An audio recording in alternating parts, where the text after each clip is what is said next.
Hey YouTubers, welcome back to Dirty Dave's Garage. Got another DIY episode for you. Front brakes on a 2013 Dodge Durango. You're going to need a special tool for this one, which I did not have and kind of caused a delay. You're going to need an 11 mil Allen wrench. I bought one to go on a ratchet. You can buy whatever you choose, but it took me a couple days to get this. What you need that to open up the caliper to put the new pads on.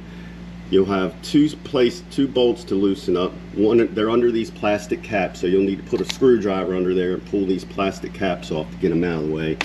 And then your bolt is inside here, your 11 mil bolt.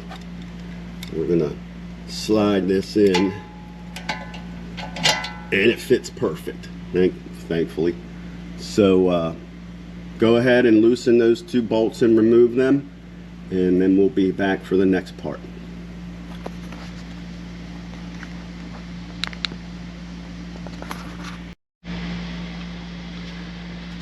Okay, one other note: once you get those two Allen bolts loosened up, there's like a spring retainer on the front. Looks like we could just pry that off. Get it out of the way. Easier said than done. Just try a couple different ways here to see what works best.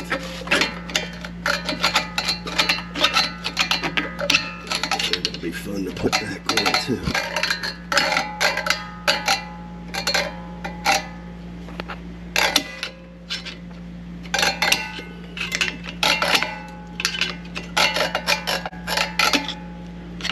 It goes this way.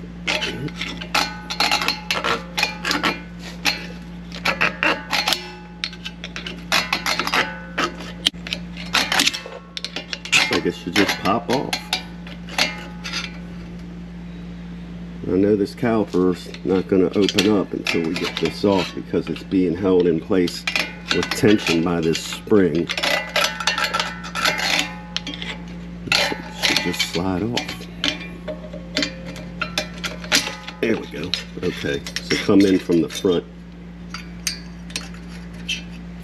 and pull it back like this, and pull it this way, and it popped off. Alright, so this should be loose. I haven't removed the bolts. It kind of looks like they just sit in there. Maybe I have to bring it out all the way. So let me get that bottom bolt out and see if we can swing this thing to get the pads out. I'll be right back. Just a quick tip: have yourself a piece of wire or something hanging from the control arm or the spring, so once you get the caliper off, you can hang it so it's not hanging by your brake line once you get this loose. And you'll see these bolts, as you loosen them up, they don't come out, but you may have to push it back a little bit once it's loose. Hopefully you can see that, to get it out of the hole and away from the thing so that you can swing the caliper away from the pads. The pads should stay in the bracket with the rotor. This rotor's in good shape, so I'm not gonna change them out. I'm just putting new pads on. So I'm gonna get this out of the way, and you'll have to wiggle it and play with it, and you have to make sure that bottom bolt is free of the threads as well. Once you do, you should be able to rock this back and forth and get it free and slide it off the old pads. And then once I get that done and it's out of the way, I'll be back. Okay, so it wiggled off once I got the top and bottom bolts free of the threads. One of the pads stayed in the bracket, the other one stayed in the actual caliper. You see I got it suspended by wire up here, so I'm going to just knock that off with a hammer. But you're going to need some way to push these pistons back in, and before you do that, make sure you open up the cap on your master cylinder brake fluid reservoir, so that in case it overflows when you push the fluid back in, because once you compress those pistons, and there's two of them, it's going to push fluid back up into the master cylinder. So I always pop the cap.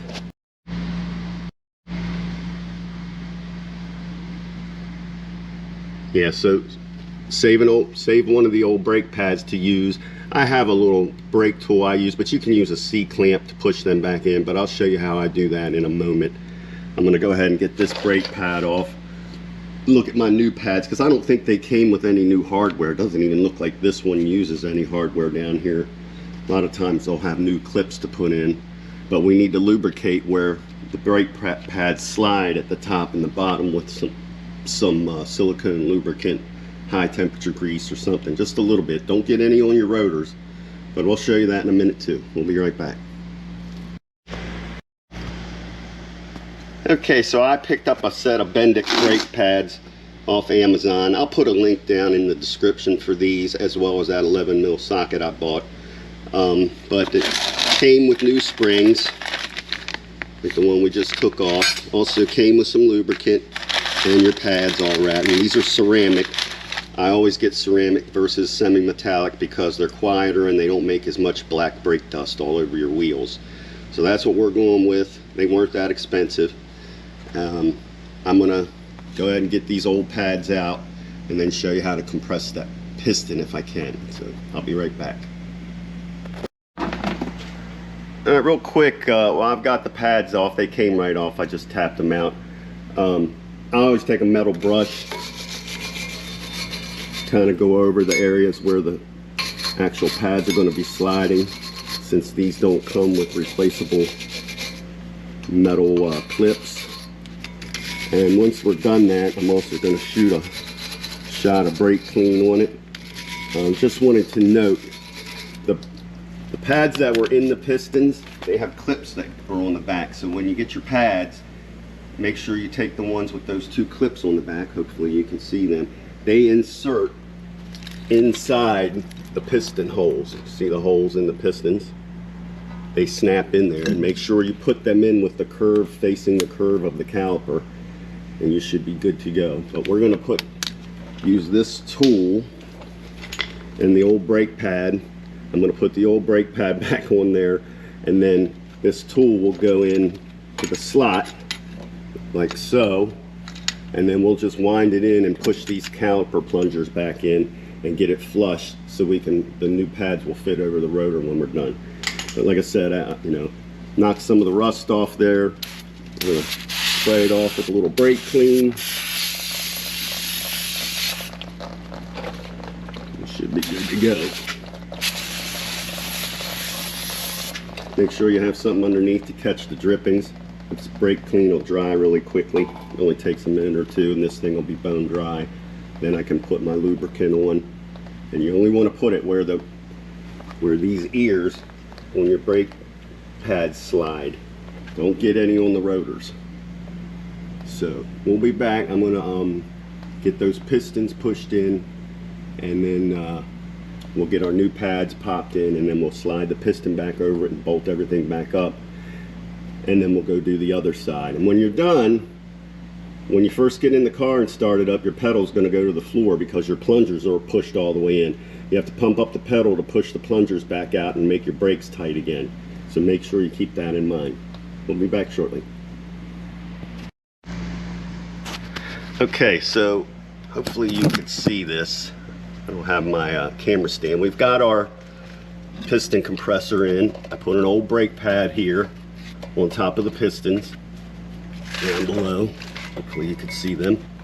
And I'm slowly turning this in and tightening it. And as you tighten it, it's going to push those pistons back in. I have a feeling this tool is not going to be long enough to push them all the way back in. So I may have to put the old pad back, snap it back in, and then put this one on top of it to make a little space, or a little piece of waterwork. Anything to put a little space in there. But just turn it, it'll be tight. Turn it a little bit, and it'll just keep pushing them in. I got to get this thing leveled out because it's pushing this side in further than the other. But I'm going to level this out, and I'll be back once I get these compressed all the way. You can see these bolts now that we loosened here, those Allen bolts. You may as well push them back a little bit, so when you go to put it back together, push both sides in a little. They're not in your way. There we go. So now it should slide right on when I'm ready to tighten it back up. All right, we'll be back once we get these pushed in the rest of the way. Thanks. Okay, so we got our calipers pistons pushed back in. Because it's a dual piston setup, I had to move this back and forth a couple times between these two slots because it was pushing it in uneven. You know, when I was on this side, it would push this side down further. But keep an eye on your master cylinder, which is up top here by the firewall. I popped the cap loose so that it could push the fluid back up in, but you want to make sure that's not going to overflow and get on any of your paint. If it's getting near the top, you'll need to suck some of it out with a syringe or a turkey baster or something to make room, because we still have to do the other side yet. So it's pushed all the way in and it's almost to the max line now. I don't know if you can see that, but just keep an eye on it. You get close to the top, you want to stop pushing those pistons back in until you can get some of that fluid drained off. And then when you're done, you just pump up your brakes and check your fluid and add back any you may need to. Okay, so we got these compressed. I'm going to take my tool off the brake caliper, get the old pads I used for spacers out. You see that one was in there with the springs, the ones that go in the piston. We'll put the new pad, we'll put the new one on with the clips on the pistons, and then we'll put the other one in the front here, because we know the pistons go in the back. And don't be surprised if your pads wear uneven, because as in mine, the front ones were almost gone. There wasn't much left of it. But the back ones still had a bit. So it's hard to check these through the little window, the little slot when you got the tires on. And maybe if you turn the wheel and then look at it with the wheel off, if you've got the car up in the air, you can get a better view of the pad and see how much life it has left. But I was rotating the tires when I noticed she needed pads. So we went ahead and ordered them, and we're popping them on. Okay, we're going to get the new pads in, and don't forget we need to put a little lube in these sections on the corners here where the ears slide, and then we can put our new pads in and put the caliper back on and get it bolted back up. We'll be back. Okay, just wanted to show you real quick before I put the caliper on, because I won't be able to record this because I need both hands. But I've gone ahead and put the new pad and snapped it into the pistons. I put a little bit of grease where all these ears are going to contact with these 4 points. I've put the front pad on. It just slid right in, no big deal. Just slide it and get it up tight against the rotor. And then when you take your caliper off of the wire, just slide it over with the back brake pad. I'm wondering if I'm going to run into any trouble trying to line this up, because you won't be able to see in the back, but it should just slide straight in. You see, there's nothing to like catch it or hook it on anything. It just should slide right over it. Then the biggest issue we'll have is lining up our holes again to tighten up our hex nuts once we get the caliper back in position. So I'm going to do that, and we'll be back. Okay, so we got our caliper back on. We got our bolts tight. You might have to jiggle them to line them up with the holes to get them started. Just take your time, don't cross thread them. But they went in, it went in pretty easy, because once you slide this assembly on, it holds the weight and kind of holds it in general position once you get it tight. And you'll notice that the pads are loose right now. That's because those pistons aren't compressed. Once we get in and pump up the pedal, it'll tighten this whole assembly back up, and you'll be good to go. But don't forget to put your dust caps back on where you popped them off of these spots in the back where to access those Allen nuts or Allen bolts. Got one for the bottom too, which I'm not going to be able to show you, but that's it. This side's done. I can put the wheel back on and go start on the other side, and then we'll be finished with this job. So remember, pop your master cylinder cap, keep an eye on the fluid as you compress those cylinders, and don't forget to lube your 4 points. And when you're done, pump the brakes up, because the pedal's going to go to the floor. And then you need to seat your new pads, and the way I usually seat them is I'll take the car out up on the road. We live on a big hill, I'll get the car going to about 20 miles an hour and slowly apply the brakes, just gradually stop. Then do it again. Get up to about 20 miles an hour and then slowly press down on the brakes until the car comes to a stop. I do that 3 times, then I get it up to like 30 or 40 miles an hour and brake hard, and do that 2 or 3 times, and that will seat your brakes to your rotors, match them all up, make them stop nice and get, you know, good contact area for you. So if you have any questions, put them in the comments below. Again, I'll put in the description links to the pads and to that 11mm socket that I use to help you guys out. But hopefully this saves somebody from doing what I did and getting the car taken apart and realize all these tools that I have here, an 11mm hex head Allen wrench is not included in any of them. It's like a specialty item. It goes, all my kits go from 10mm to 12mm. So I don't know why these people do this and they just don't use a standard size. It's beyond me, but it's ridiculous. I think it's a conspiracy. Anyway, thanks for watching, folks. Make sure to like and subscribe to Dirty Dave's Garage, and we'll see you next time. Take care. One thing I almost forgot is, don't forget to put your new clips on. I'm going to try to do this one-handed, but I have a feeling I'm not going to be able to record this because it's probably going to require 2 hands. But I'm going to try it. Looks like it goes like so. Basically got to, then we can do it. Yeah, this is going to be fun. I think I'm going to have to.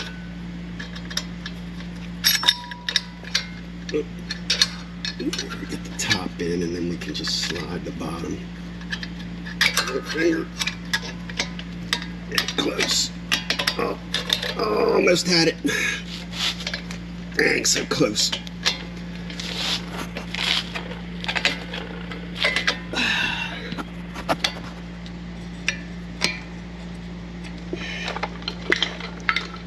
I'm trying, guys. Yeah, I'm gonna have to do this with 2 hands. I'm not gonna be able to record it, but you see how it goes on. You just gotta probably roll it in and push it with a screwdriver or something to get one of the bottoms or tops in. So I'm gonna have to, sorry I can't record this. I'm sure it's not rocket science. You see how it goes. Just get those little spring parts. There's 2 holes. 1, 2. That's what the middle ones go in. It kind of goes like that. You should just be able to push it down in there. Oh. It's on there, but it's not staying for some reason. I'm thinking maybe I got the wrong side. Maybe this one goes on the other side. Let me grab the other one and try that. Actually, could probably just reuse the old one because there's nothing wrong with it. Got the old one here. It's just to apply tension to the whole assembly. Alright, let's try this. Yeah, I'm not going to be able to do this with 1 hand.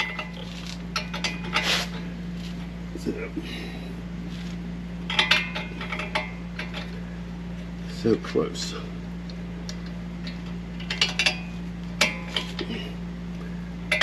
It's almost on there.